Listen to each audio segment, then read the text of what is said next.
So far, wala naman dito sa document namin.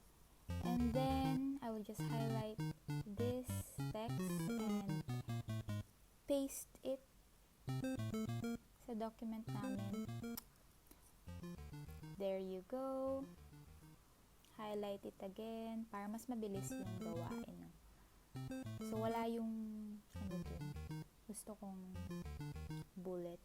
So, inano ko siya, edit ko siya manually. So, by the way, I am using Google Documents, which allows us users to edit the document simultaneously.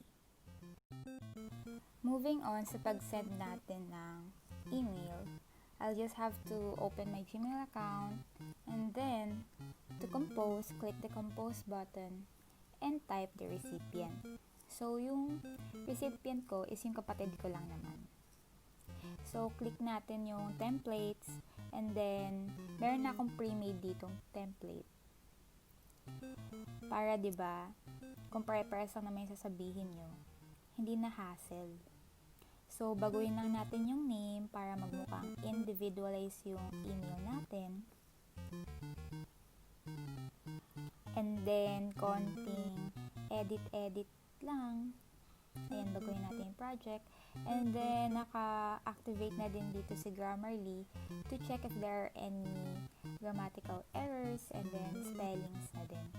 So, mga kunyaring pagkakamali lang yan para makita nyo kung paano nag-work si Grammarly.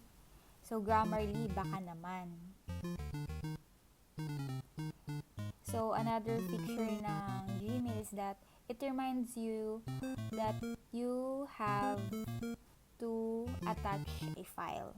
So, it won't send until na meron kang nilagay na file.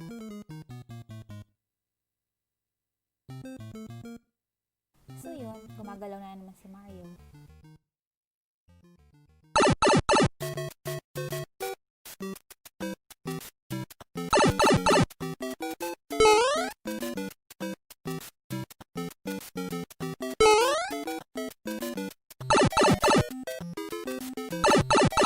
Okay, so nasa ibang dimension na naman tayo. And as you can see, I am holding a phone and using Facebook to interact with my friends on Facebook. So, ayan. Parang tita na ako kung maghawak dito ng phone. O, diba? React lang tayo.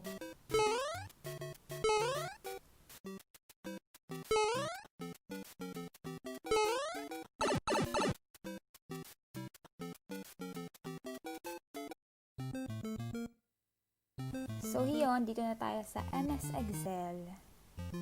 Salamat at malapit na tayo matapos, So, yung mga ginawa ko lang naman dito is yung mga basic like sum, product, and quotient.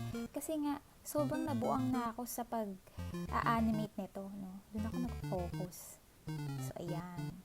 You can also use MS Excel for creating images like these, diba? Oh.